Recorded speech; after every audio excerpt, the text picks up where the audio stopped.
Utheni ubhuta sizomlanda umako. Utheni ubhuta sizomlanda umako.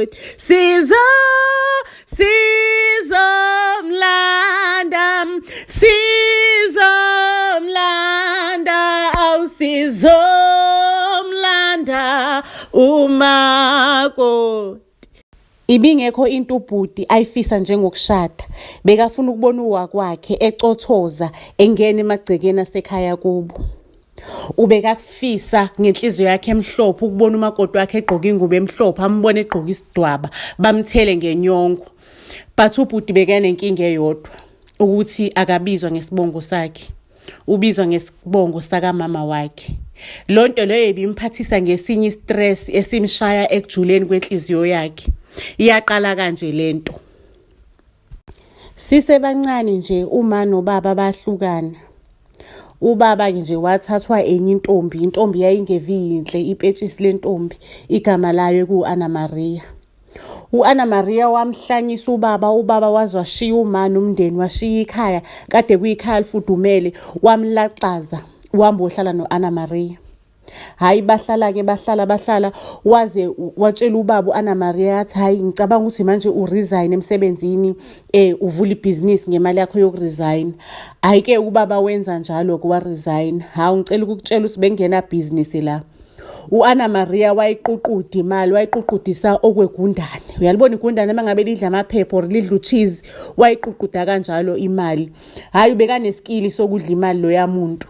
Wayidla ubaba wangasala engenalutho, wamshiya kanjalo.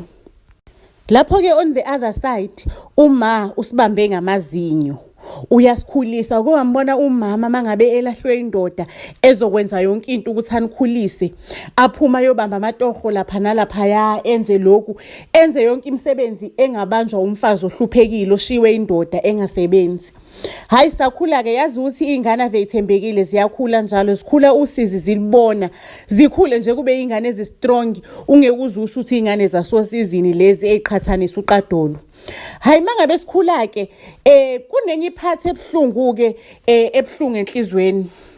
Ubhuti wami omdala, uma kababa phela ugogo bekangahlali kude nasekhaya, bayahlala eduzane nesekhaya. Njalo bekambiza ubhuti wami omdala, ambizele ngasese azomphakela, athi wena umzukulu wami oqala, ngaqala ngawo ukuba nomzukulu, ngijabulile, inhliziyo yami ibhlungu ukuthi manje ngoba uma wakho nobaba bakho bahlukana, uma wakho akasafuna ukuzwa lutho ngomndeni wethu. Amphakele Nkosi yami, amupha imali.